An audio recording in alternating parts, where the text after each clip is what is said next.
মসজিদগুলোতে অধিকাংশ সভাপতি দেখবেন রিটায়ার্ড পারসন, এলাকার ধনী মানুষ, সারা জীবন ঘুষ খাইছে, খাইয়া টাকার মালিক হইছে। এই টাকার মালিক আমারে বলতে দিতে হবে তো, ঠিক কথা বলার জন্যই তো আইছি। হ্যাঁ,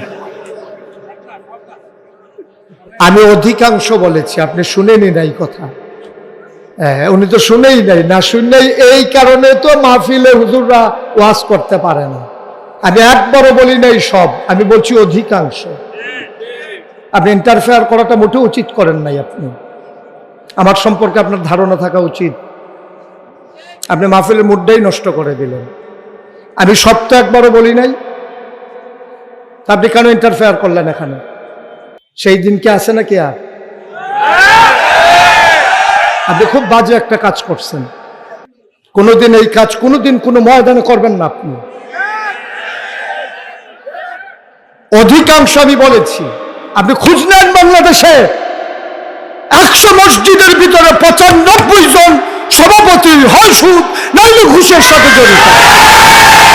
আমরা জেনে শুনেই কথা বলি, আমরা লাইবিলিটি নিয়ে কথা বলি।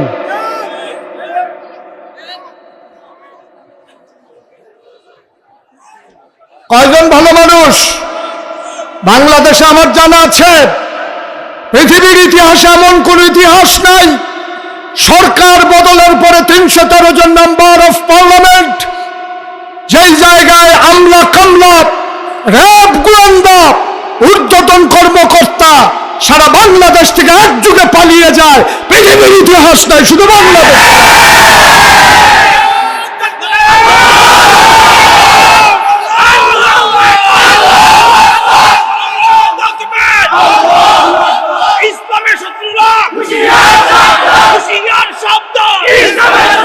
ঠিক আছে, কথা বুঝতে হবে, তারপরে কথা বলতে হবে।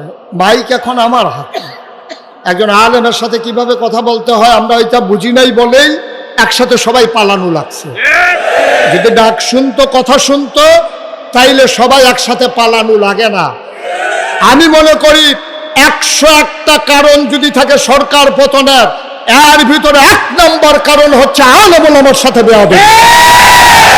এই বাংলাদেশে জেলখানাগুলোর ভিতরে থাকার দরকার ছিল চোর, বদমাশ, গুন্ডা, আর এই বাংলাদেশের জেলখানাগুলো ভরে গেছে আলেম ওলামা দিয়া।